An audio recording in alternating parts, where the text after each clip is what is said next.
cortisol, aldosterona y andrógenos, y una médula en donde se secreta adrenalina y noradrenalina. Idealmente hoy día vamos a ver casi todas las patologías que me van a afectar la parte de la corteza, en donde tenemos la zona glomerular, en donde se secretan los mineralocorticoides como la aldosterona, en la zona fascicular que se secretan los glucocorticoides como el cortisol, y en la zona reticulada los precursores de los andrógenos suprarrenales que son la dehidroepinandrosterona. Ya el cortisol sabemos que es vital para muchas cosas, para muchos funcionamientos de nuestro cuerpo, y se trata de una hormona que tiene tantos efectos a nivel celular del ADN, y si hay un déficit tiene consecuencias tanto a corto como a largo plazo que los vamos a ir viendo. Por lo tanto, los efectos que tienen los corticoides son centrales en nuestra homeostasis. Tenemos, alteran la presión arterial, la frecuencia cardíaca, temperatura, síntesis de ADN, metabolismo, etc. Y el efecto que tienen estas hormonas es una vasoconstricción, pero no es tan potente como el efecto vasoconstrictor que tiene la aldosterona. Y actúa a nivel de receptores del núcleo, estimulando el metabolismo de la célula. Los corticoides también actúan a nivel renal y del vaso, así como también en los capilares sanguíneos, y también estimulan esta vasoconstricción. Por lo tanto, el déficit de corticoide me va a llevar a una hipotensión, a una disminución de la temperatura y a una bradicardia, y los efectos que tienen ellos, en resumen, es regular el metabolismo celular. Por lo tanto, debemos comprender que los ejes que se van a autorregular, que ya hemos visto, hipotálamo, hipófisis y en este caso glándulas suprarrenales, van a estar autorregulados por este aporte de corticoides que pueden ser tanto a nivel de las suprarrenales o como estimulación a través de la hormona adrenocorticotrópica o de la hormona liberadora de la hormona adrenocorticotrópica. Por lo tanto, si este eje, el paciente recibe muchos corticoides, el eje se va a acostumbrar a estas dosis, y por lo cual yo no puedo suspender bruscamente un tratamiento de corticoides. Por eso tiene que ser, si el paciente tiene un uso crónico, tiene que ser paulatino, porque como les digo, el eje se va a acostumbrar a este aumento de dosis, por lo tanto el cambio brusco me va a alterar toda la homeostasis que tiene el paciente. Y si se le da una dosis muy excesiva de corticoides, también me va a generar los efectos adversos que son como el síndrome de Cushing, que es el que vamos a ver tanto de causa endógena como causa exógena. Por lo tanto, el síndrome de Cushing es el conjunto de manifestaciones clínicas y complicaciones metabólicas que van a ser secundarias a este exceso de cortisol a nivel de los tejidos. Y tenemos que la exposición excesiva puede deberse a un exceso en la producción de glucocorticoides por la corteza suprarrenal, que acá tenemos el Cushing endógeno, o a la administración exógena de glucocorticoides. Por lo tanto, tenemos el exógeno y el endógeno.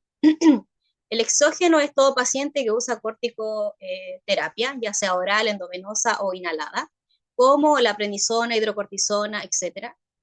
Y el endógeno es el aumento de esta secreción de cortisol por las glándulas suprarrenales. Ya puede ser un adenoma a nivel de la hipófisis, por la hormona adrenocorticotrópica ectópica, o la precursora, que es la hormona liberadora. También puede ser un adenoma adrenal, carcinoma adrenal, etc. Por lo tanto, el Cushing exógeno es la causa más frecuente del síndrome de Cushing, es la forma iatrogénica de administrar corticoides. Los pacientes van a tener este fenotipo Cushing que se llama, que es cara de luna llena, obesidad central, estrías y equimosis, y los niveles de la hormona adrenocorticotrópica están disminuidos. Su diagnóstico, por lo tanto, va a ser con una anamnesis completa, confirmando que hay esta supresión del cortisol plasmático o urinario.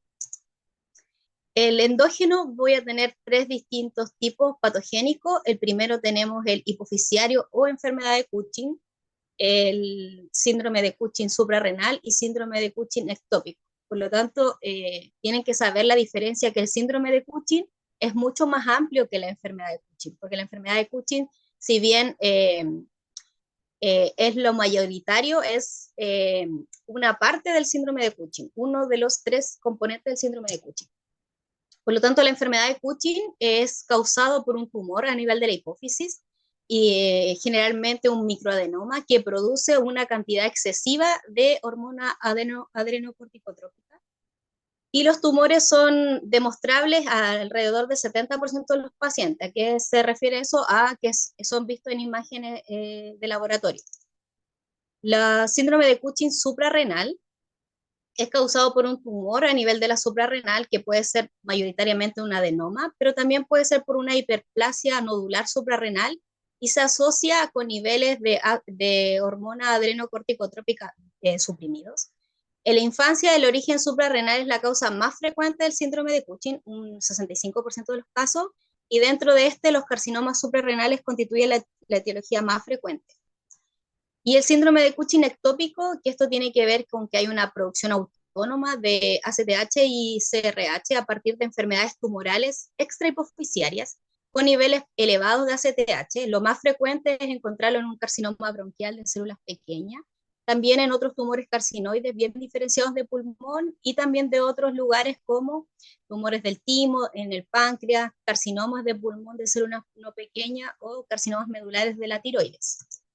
Por lo tanto, acá tenemos, por ejemplo, el síndrome iatrogénico, que es por un consumo excesivo, ¿ya? Que me genera atrofia de las glándulas suprarrenales y me genera este síndrome de Cushing. O podemos tener por un aumento por un tumor a nivel de la glándula o por esta hiplasia hipernodular. Ahora también puede ser que es a nivel de la hipófisis, donde a nivel tengo un tumor de la hipófisis con producción de ACTH que me lleva a un aumento del cortisol, o los paraneoplásicos o ectópicos que habitualmente tenemos los pacientes con cáncer bronquial, sobre todo de células pequeñas, que me llevan a una mayor producción de ACTH y de esta forma me estimula la producción del cortisol. ¿Cuál es la clínica? Idealmente tenemos pacientes que aumentan de peso, con oligoamenorreas, hirsutismo, alteraciones psiquiátricas, debilidad muscular, pacientes obesos, sobre todo obesidad central, esta plétora facial o rubicundez facial, la fascia de luna llena, pacientes hipertensos con estas estrías rojo-vinosas, miopatías proximales, edema en extremidades inferiores, fragilidad capilar, etc. También pueden haber alteraciones como del metabolismo del hidrato de carbono, sobre todo diabetes mellitus tipo 2, o intolerancia a los hidratos de carbono, osteoporosis o nefrolitiasis. Sin embargo, como de todas las cosas, de toda la signología clínica que les mencioné recién, la que tiene mayor especificidad para el diagnóstico del síndrome de Cushing es la plétora facial, la fragilidad capilar, debilidad muscular, miopatías proximales, estrías rojo-vinosas y en los niños la ganancia de peso con este retraso del crecimiento. Idealmente, como el acné y el hirsutismo van a aparecer por la consecuencia de esta activación de la unidad pilosebácea con los glucocorticoides y las alteraciones menstruales por la supresión de este eje gonadal que tiene por el aumento del cortisol y el uso crónico de corticoides, sobre todo mayor a 7.5 miligramos al día, tiene estos efectos a nivel de la densidad ósea, por lo tanto los pacientes van a tener mayor predisposición a la osteopenia y la osteoporosis. Los casos que el síndrome de Cushing ectópico sea por un tumor agresivo, como el microcítico de pulmón, los signos y síntomas no van a ser como tan característicos de los que ya vimos. Sin embargo, pueden presentar intolerancia a la glucosa, alcalosis hipocalémica, miopatías proximales y esta hiperpigmentación cutánea. Y la evidencia de la virilización es lo más habitual en los carcinomas suprarrenales. ¿Ya? ¿Por qué? Porque hay un aumento de la producción de los andrógenos concomitante con este aumento de la producción del cortisol. Pues acá tenemos este señor que tiene como casi toda la clínica, que me describe un paciente con un síndrome de Cushing, y acá tenemos las manifestaciones donde las más específicas son las que ya le había mencionado. ¿Cómo hago el diagnóstico? Siempre tengo la sospecha clínica por esta gran gama de síntomas que puede presentar el paciente, y se debe confirmar la existencia de este aumento del cortisol por medio de exámenes bioquímicos. Hay muchos exámenes que pueden encontrar, sin embargo, los más recomendados, según la Sociedad Americana de Endocrinología, son el cortisol libre en orina en 24 horas, el test de Nugget y el cortisol salival nocturno. El cortisol libre en orina 24 horas, idealmente, ¿por qué se toma y por qué no tomo una muestra plasmática del paciente? Y es porque finalmente en el plasma voy a encontrar el cortisol unido a la proteína transportadora y lo que yo quiero medir es el cortisol libre, por lo tanto en la orina yo puedo medir el cortisol libre. ¿Qué tengo que hacer? Idealmente es tomar 2 muestras de orina recolectadas en días distintos, por lo tanto se le pide al paciente que orine por 24 horas en un frasco recolector. Y es categórico del síndrome de Cushing si tengo un cortisol libre de orina en 24 horas que está aumentado de 2 o más veces sobre el límite superior de la normalidad. ¿Ya? Esta prueba tiene una sensibilidad del 100% y una especificidad del 98%. Además que el paciente está en su casa. Recuerden que el cortisol se eleva por muchas cosas y una de esas es el estrés. Por lo tanto, hay muchos pacientes que les genera estrés ir a tomarse una punción venosa, lo que me va a aumentar el cortisol, o el solo hecho de ir a tomarse una muestra también me puede generar un mayor estrés. Por lo tanto, que esté en 24 horas me va a indicar como mayor especificidad y sensibilidad en poder yo tomar el cortisol del paciente. Sin embargo, hay condiciones asociadas a este aumento del colesterol que no son síndrome de Cushing o son llamadas pseudo-Cushing. Y acá tenemos pacientes que tienen síntomas que pueden ser superponibles al síndrome de Cushing, como el embarazo, la depresión, el alcoholismo, la obesidad mórbida o la diabetes que no está controlada, o que no tiene síntomas como el estrés, ya una cirugía, una hospitalización, me genera un aumento de estrés, malnutrición, anorexia o ejercicio intenso. ¿Cómo hago el test de Nugget? Idealmente se le administra al paciente a las 11 de la noche dexametasona 1 miligramo y al otro día a las 9 o 8 de la mañana se toma una medición de cortisol plasmático. Idealmente la dexametasona es este corticoide sintético que tiene una acción bastante prolongada, que va a ser metabolizada por el citocromo P450-34A, perdón, 3A4. Por lo tanto, no va a ser detectada por los métodos de laboratorio que miden el cortisol normalmente. El punto de corte tiene que ser siempre menor a 1.8 microgramos por decilitro y lo normal es que se suprima la producción de cortisol con esta administración. Por lo tanto, los pacientes que tienen síndrome de Cushing no van a tener esta supresión del cortisol. Sin embargo, tenemos que recordar que, como les dije, si una concentración plasmática siempre va a estar unido a la proteína transportadora. Por lo tanto, tenemos que descartar también condiciones en donde va a estar aumentada esta unión, como pacientes con consumo de anticonceptivos orales, estrógeno, embarazo, que me pueden determinar este falso positivo del examen. El cortisol salival nocturno, en condiciones normales, nosotros tenemos idealmente 2 picos de importantes en cuanto al cortisol. Uno es que su pic más elevado se encuentra a las 8 de la mañana y el otro aproximadamente entre 4 o 5 de la tarde. Y su valor más bajito está entre las 23 o medianoche. Por lo tanto, el cortisol matinal tiene poca utilidad en el diagnóstico, ya que muchas veces va a estar normal hasta en el 60% de los pacientes, por lo tanto no se recomienda medirlo ahí. En cambio, si hay un aumento del cortisol, que yo lo puedo tomar a las 23 horas, si está elevado ya me indica que existe una producción a nivel endógena. El problema de esto, como les decía, que si yo mido a nivel de una muestra sanguínea, voy a tener condiciones, debiera ser en condiciones libres de estrés al momento de la toma de la muestra. Por eso se creó esta medición del cortisol en la saliva. Evita que el paciente salga de la casa, tiene un kit que él puede tomarse el examen y tiene la ventaja de que no se mide con el cortisol que está unido a la proteína transportadora. Además, a nivel de la saliva permanece estable por 7 días y se entrega todo esto al laboratorio. Ahora, un valor de cortisol mayor a 8.6 nanomol por litro se considera como un diagnóstico probable. Sin embargo, esta determinación puede tener distintas variaciones dependiendo de la técnica que voy a usar, de la población estudiada. Y en nuestro país no todos los laboratorios están implementados para poder tener esta determinación. Por lo tanto, yo lo que más voy a usar para poder hacer el diagnóstico va a ser la concentración de cortisol libre de orina en 24 horas. Ahora, ¿cómo hago el diagnóstico etiológico? Idealmente, el síndrome de Cushing endógeno tengo que clasificarlo si son dependientes o independientes de la hormona adrenocorticotrópica. Por lo tanto, como les dije, los que dependen de esta hormona son los adenoma hipofisiarios, productores de ACTH o la enfermedad de Cushing, los tumores productores de ACTH, que es pulmón, timo, páncreas, etc. O los independientes, que son habitualmente de ubicación en la glándula suprarrenal, adenomas, carcinoma o hiperplasia.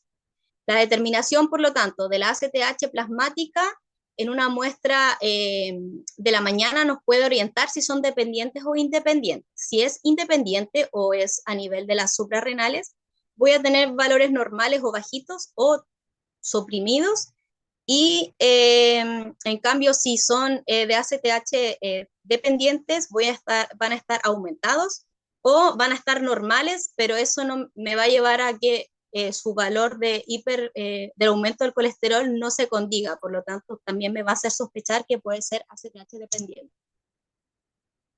En caso de que estos test funcionales que les mencioné recién confirmen que tiene una enfermedad de Cushing, el examen indicado va a ser la radiografía, la resonancia magnética de la silla turca, que permite detectar adenomas pequeñitos. Y si yo sospecho de que la etiología es a nivel suprarrenal, por ejemplo, no dependiente de ACTH, puedo pedir un TAC de abdomen o una resonancia de las suprarrenales. Cuando sospecho de un tumor productor de ACTH ectópico, idealmente pido un TAC de tórax. ¿Por qué? Porque lo más frecuente era, ¿se acuerdan? Los cánceres bronquiales de células pequeñas. Y en caso de que yo no logre localizar el tumor y tengo una alta, o hay sospecha de diseminación y tengo una alta sospecha de que el paciente tiene esta enfermedad, puedo pedir un PET scan. Ahora, el tratamiento de elección del síndrome de Cushing es la cirugía. Si el paciente no es candidato a operarse, hay otros tratamientos de segunda línea que lo vamos a ver, pero el tratamiento médico es el control del aumento del colesterol, ya sea a nivel preoperatorio o tras una cirugía que fue fallida, o hasta esperar otros procedimientos como la radioterapia. Por lo tanto, la clasificación del tratamiento va a estar dado en el tratamiento quirúrgico, la radioterapia de hipofisiaria y el tratamiento médico. El tratamiento quirúrgico para la enfermedad de Cushing va a ser la cirugía transesfenoidal, que ya lo habíamos hablado en las clases anteriores.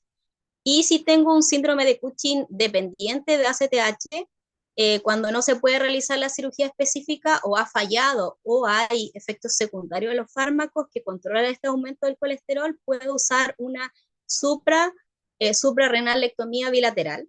Pero recuerden que al hacer esto nos puede generar un riesgo de aparición del síndrome de Nelson, que el lunes lo va a hablar alguno de sus compañeros.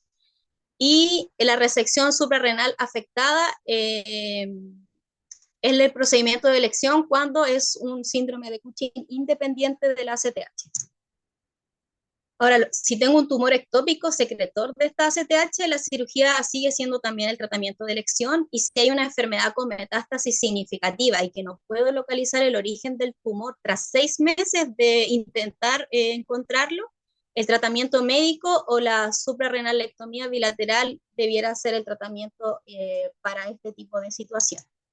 Ahora, la radioterapia hipofisiaria idealmente es una adyuvante a la cirugía cuando no ha sido curativa, y puede ser una buena opción en pacientes que no son candidatos a cirugía o en aquellos que se van a someter a esta suprarrenalectomía bilateral y que tienen alto riesgo del síndrome de Nelson.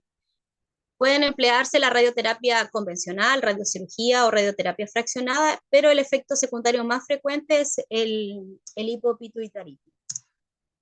El tratamiento médico está indicado en casos muy graves, antes de la cirugía, para poder controlar esta secreción excesiva de cortisol que tengo y de todas las alteraciones metabólicas, o así como tras la persistencia de la enfermedad después de la cirugía, ¿Qué voy a usar? Inhibidores de la síntesis de cortisol, como el ketoconazol, la aminoglutetimida o la metopiridona. Lo más usado en Chile es el ketoconazol, y sus efectos secundarios más importantes es la hepatotoxicidad. ¿Cómo actúan estos medicamentos? Bloquean las enzimas del citocromo P450, en donde, de la vía de la síntesis del cortisol. Recordemos que el ketoconazol idealmente se usa, es un antifúngico, ¿ya? Pero que tiene esta actividad de inhibir la síntesis del cortisol. ¿Cuál es el pronóstico de estos pacientes? Va a depender si el diagnóstico es precoz y correcto y de la aplicación de la medicación o del tratamiento adecuado. El aumento del cortisol crónico va a determinar un deterioro de la calidad de vida de los pacientes porque aumenta su morbimortalidad, secundario a estas alteraciones metabólicas que van a tener los pacientes, por lo tanto, de los eventos cardiovasculares, asociado a las infecciones, las fracturas patológicas que pueden tener o los trastornos psiquiátricos de difícil tratamiento, ya que recuerden que uno de los tantos efectos secundarios de los glucocorticoides son la psicosis. Ahora, la insuficiencia suprarrenal es un conjunto de síntomas que son causados por esta deficiencia persistente de las hormonas que son producidas por toda la corteza suprarrenal, que ya les había dicho, pero principalmente del cortisol. Y se pueden clasificar en primarias, centrales o secundarias. En algunas partes las van a ver como secundarias, pero en realidad es más centrales porque tenemos secundarias y terciarias. Por lo tanto, las primarias van a ser enfermedades suprarrenales que destruyan más del 90% de la corteza suprarrenal, y aquí tenemos la enfermedad de Addison. Las secundarias son enfermedades a nivel del hipotálamo o hipofisiaria que me van a ocasionar un déficit de la hormona adrenocorticotrópica o de la hormona liberadora de la ACTH, aislado dentro de esta disminución de la hipofisiaria. Y terciarias cuando hay una supresión prolongada de este eje hipotálamo-hipófisis suprarrenal por la administración exógena de corticoides o por la producción endógena de corticoides. Por lo tanto, la insuficiencia suprarrenal primaria se produce por una falla en la producción de todas las hormonas esteroidales, a diferencia de la secundaria, en donde ocurre solo un déficit del cortisol por falta de este estímulo de la ACTH. Las primarias es más frecuente en mujeres a los 40 años, su prevalencia es de 100 casos en 1.000.000 y la incidencia de 5.5 casos por millón, a diferencia de la insuficiencia suprarrenal secundaria, que es más frecuente también en mujeres, pero en la sexta década de la vida, y su prevalencia es de 250 casos por millón. En cuanto a las etiologías más frecuentes, tenemos acá las autoinmunes, infecciosas, infiltraciones tumorales, infiltraciones por otras cosas como amiloidosis, sarcoidosis, infarto, cirugía, etc. Lo más frecuente de encontrar son las patologías autoinmunes, y dentro de esta tenemos que más de la mitad van a desarrollar este síndrome poliglandular autoinmune, en donde ¿qué voy a encontrar? Voy a encontrar la enfermedad de Addison, una tiroiditis crónica, y en más del 50% de los pacientes se va a asociar también a una diabetes mellitus tipo 1. Los síntomas de esta insuficiencia suprarrenal van a ser astenia, debilidad progresiva, una hipoglicemia, pacientes que pierden peso, molestias gastrointestinales. Acá les puse el bonito. También pueden tener hiperpigmentación de la piel, hiponatremia, debilidad muscular, etc. Idealmente, la insuficiencia suprarrenal primaria, en donde está alterado la glándula suprarrenal y tengo alteración de todas las hormonas a nivel de la corteza suprarrenal, voy a tener el paciente con hipercalemia y acidosis metabólica, hiperpigmentación y patologías autoinmunes asociadas. La prueba más sensible para poder hacer el diagnóstico es el test de estímulo con la hormona adenocorticotrópica endovenosa. En cambio, la insuficiencia suprarrenal central o secundaria no voy a tener la hipercalemia, ni la acidosis metabólica, ni la hiperpigmentación, pero sí van a estar asociadas a déficit de hormonas de otros ejes hipofisiarios. Y la prueba más sensible es la hipoglicemia insulínica, ya que en Chile no se usa hace hartos años. Igual les voy a explicar un poco de qué consistía esa prueba. Idealmente, ¿qué se hacía? Se administraba insulina al paciente para llegar a una hipoglicemia idealmente menor a 35. ¿Y qué pasaba? El cortisol actuaba frente a esta situación, idealmente aumentaba el cortisol mayor a 20 microgramos por decilitro, y de esa forma me indicaba que no era una insuficiencia suprarrenal secundaria. Pero en varios países ya esa prueba no se utiliza porque generaba muchos efectos adversos y muchas complicaciones en los pacientes. Algo importante también es las crisis suprarrenales, que la causa más frecuente de esta crisis es la suspensión brusca de un tratamiento con corticoides que ha sido prolongado en el paciente, y cualquiera de las formas de esta insuficiencia suprarrenal crónica puede evolucionar a esta crisis suprarrenal por cualquier situación de estrés, ya enfermedad grave, una cirugía, traumatismo, etcétera. Por lo tanto, está producida y también en otras situaciones se produce porque hay una destrucción hemorrágica de las glándulas suprarrenales. Por ejemplo, en niños frente a una sepsis por pseudomonas, o también en una meningococcemia.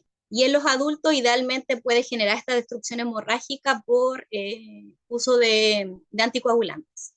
La manifestación clínica más frecuente de esta crisis suprarrenal es el shock, donde pueden haber síntomas totalmente inespecíficos como anorexia, náuseas, vómito, dolor abdominal, letargia, convulsiones, coma, etc.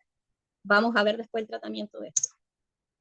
En laboratorio voy a tener la hiponatremia, ya en el caso de ser primaria también tengo la hipercalemia y la acidosis metabólica. Puedo tener una hipercalcemia, frecuente la hipoglicemia, sobre todo en la insuficiencia suprarrenal secundaria. Puedo tener anemia normocítica, linfocitosis y eosinofilia, y en enfermedad de Addison siempre voy a tener la hipercalemia y la acidosis metabólica por este déficit del cortisol y de la aldosterona. El cortisol basal es poco útil, solo nos puede orientar cuando es un valor menor a 3 o menor a 15 si el paciente está bajo un periodo de estrés. Anteriormente se usaba este test de la hipoglicemia insulínica, pero ya no se usa, y ¿qué es lo que estamos usando ahora? Es la estimulación con 250 microgramos de hormona adrenocorticotrópica. Tiene una acción rápida, que es la cosintropina. Idealmente nosotros administramos este medicamento y tomo una muestra de cortisol a los 30 minutos o a los 60 minutos, y lo normal es que suba, ya aumente a 18 microgramos por decilitro. Eso es lo normal. La actividad de la renina plasmática también puede ser útil de medir, ya que la aldosterona actúa a este nivel del eje renina-angiotensina-aldosterona, y generalmente al haber mucha aldosterona disminuye la renina, ¿ya? Pero en estos pacientes no disminuye la renina, de hecho hay niveles aumentados de renina.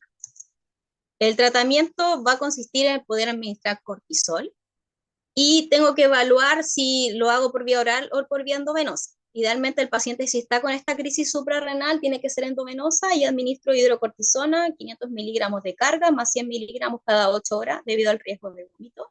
Y si puedo usar el paciente medicamentos vía oral, inicio con 0,5 o 1 miligramo de hidrocortisona vía oral, y ahí voy titulando hasta que van desapareciendo los síntomas. Además de suplementar con estos glucocorticoides, que el cortisol, tengo que administrarlos con mineralocorticoides, ¿ya? Si es que estamos en una insuficiencia suprarrenal primaria, recuerden que hay destrucción de casi toda la glándula, por lo tanto no voy a tener producción ni de glucocorticoides, mineralocorticoides, ni tampoco voy a tener un déficit de andrógeno. Por lo tanto, lo más utilizado es la fludrocortisona, que la voy a administrar semanalmente, pero vía oral. Y la dosis va dependiendo de cada persona y a medida de los síntomas que vayan en disminución.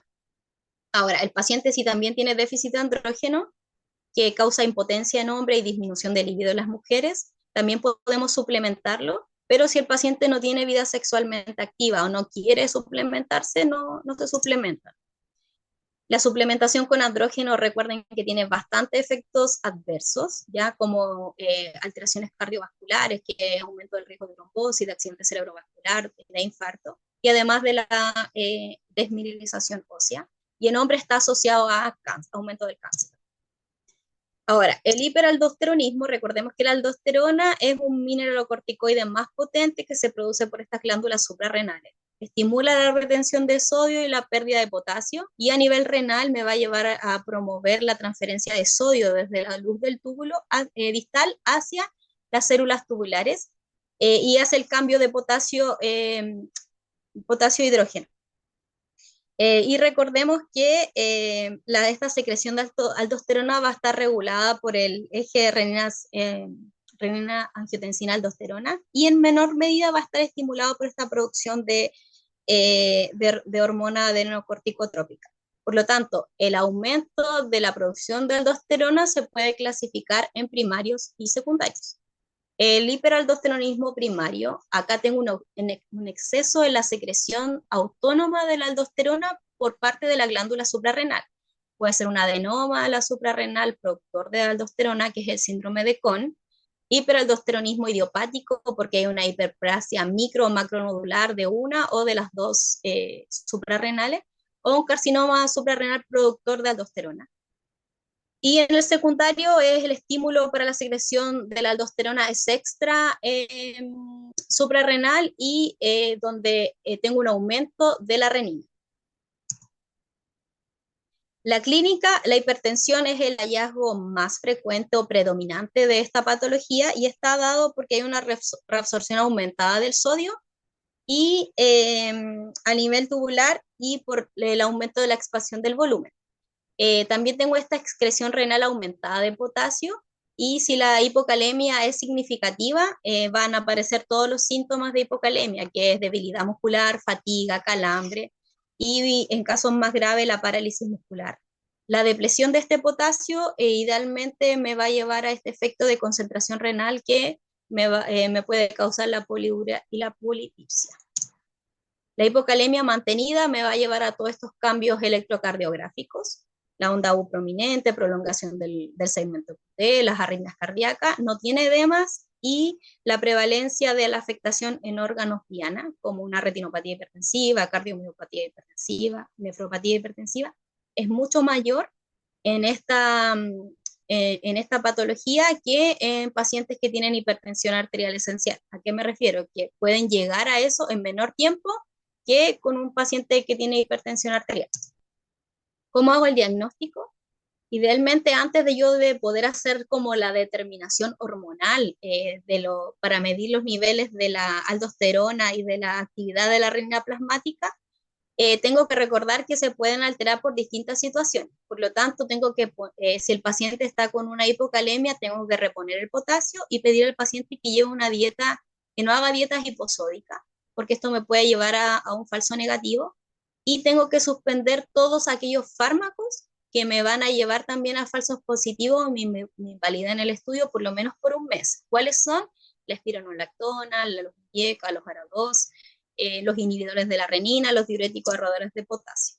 Cuando ya he hecho todo eso, recién puedo realizar el cribado de hiperaldosteronismo con los niveles séricos de aldosterona y de la actividad de la renina plasmática, y hago esta relación aldosterona, relación renina plasmática. Si es mayor a 20, es una prueba positiva, y recién ahí tengo la necesidad para yo hacer la confirmación bioquímica del hiperaldosteronismo. Estas determinaciones sí o sí tienen que hacerse en la mañana, idealmente 2 horas antes de haberse despertado, perdón, 2 horas después de que el paciente se haya despertado.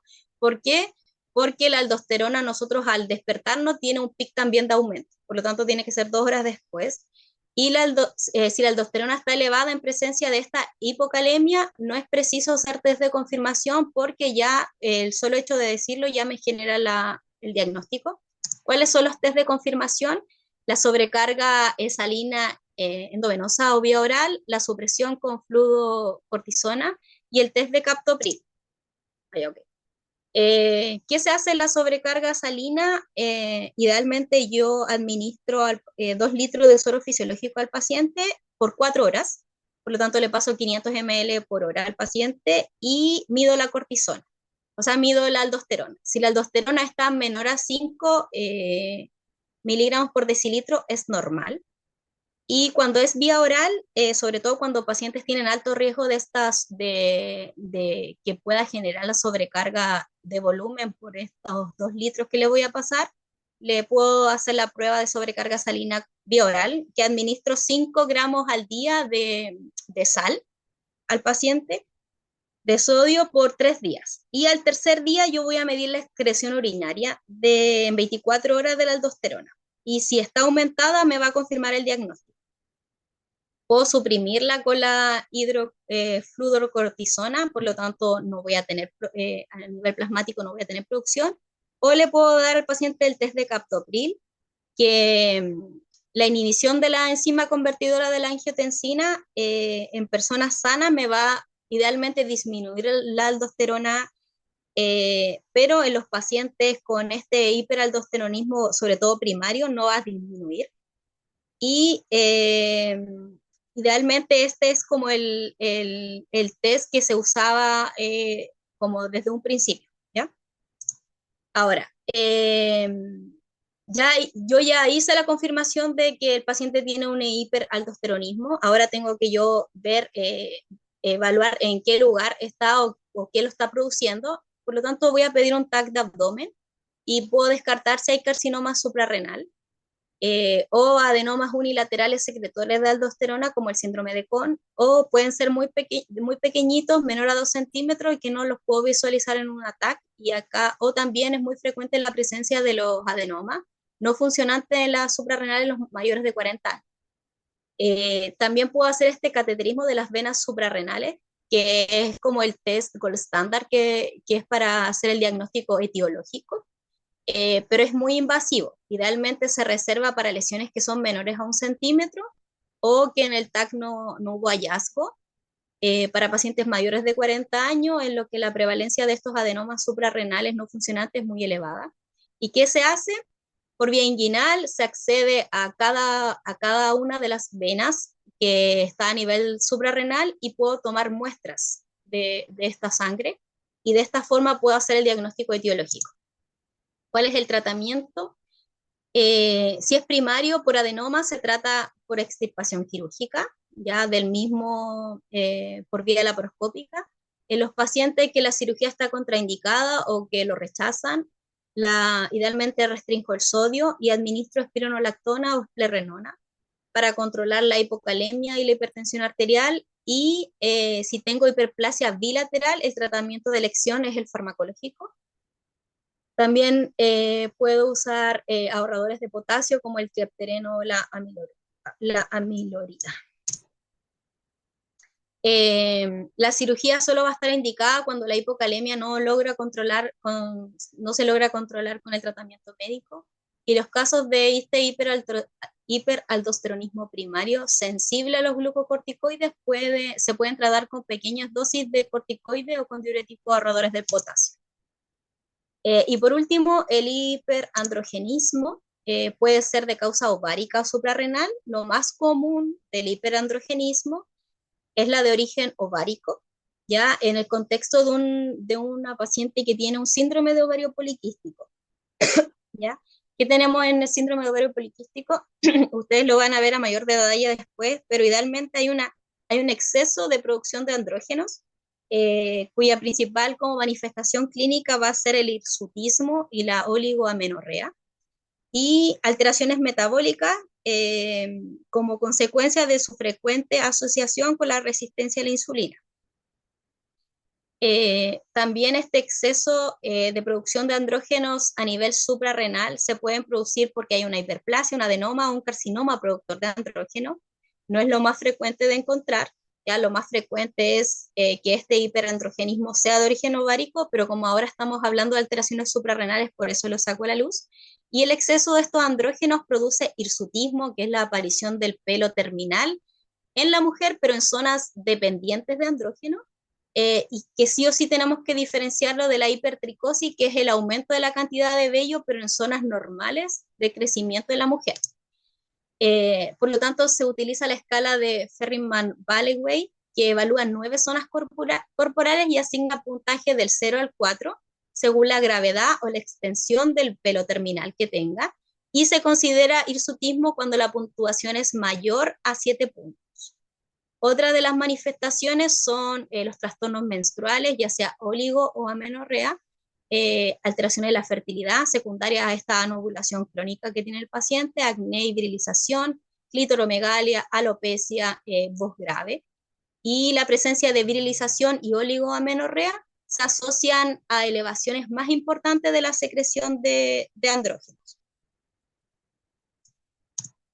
Entonces acá tenemos o sea, la escala de Ferringman, ¿ya? En donde me evalúan 9 zonas corporales. Evalúa el labio superior, el mentón, el tórax, el abdomen superior, el abdomen inferior, evalúa los bracitos, los muslos, la espalda superior y la espalda inferior. ¿Ya? Este es el test, la escala modificada, porque la escala inicial evaluaba otras cosas, otros segmentos corporales en donde no eran zonas dependientes de andrógeno. Este es el último que salió, que es el modificado. El tratamiento, por lo tanto, de los tumores suprarrenales, ya sea carcinoma o adenoma, que producen andrógeno, es quirúrgico, y en pacientes con hiperplasia suprarrenal de aparición tardía, el tratamiento es la administración de corticoides para poder suprimir esta secreción aumentada de ACTH, ya sea prednisona o dexametasona, o anticonceptivos orales. Y el tratamiento del ovario poliquístico va a depender del motivo de consulta del paciente. Por ejemplo, el paciente va a indicar que tiene una oligoamenorrea, se le da un anticonceptivo. Si el paciente dice que viene por hirsutismo, acné o viene por alopecia, idealmente darle un anticonceptivo antiandrógeno.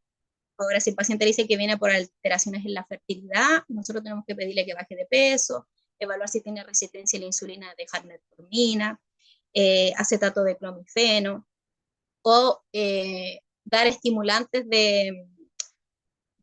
una estimulación ovárica con gonadotropina. Ahora, si la paciente me dice que él tiene alteraciones metabólicas, voy a indicarle que pierda peso, que haga ejercicio, que tenga abstinencia del tabaco, y también tratamientos más específicos dependiendo de las alteraciones metabólicas que tenga, o indicar un hipolipemiante o un antihipertensivo, dependiendo de lo que yo vaya viendo, si el paciente está asociado o no a un síndrome metabólico. Esa es la clase de hoy. No sé si hay dudas.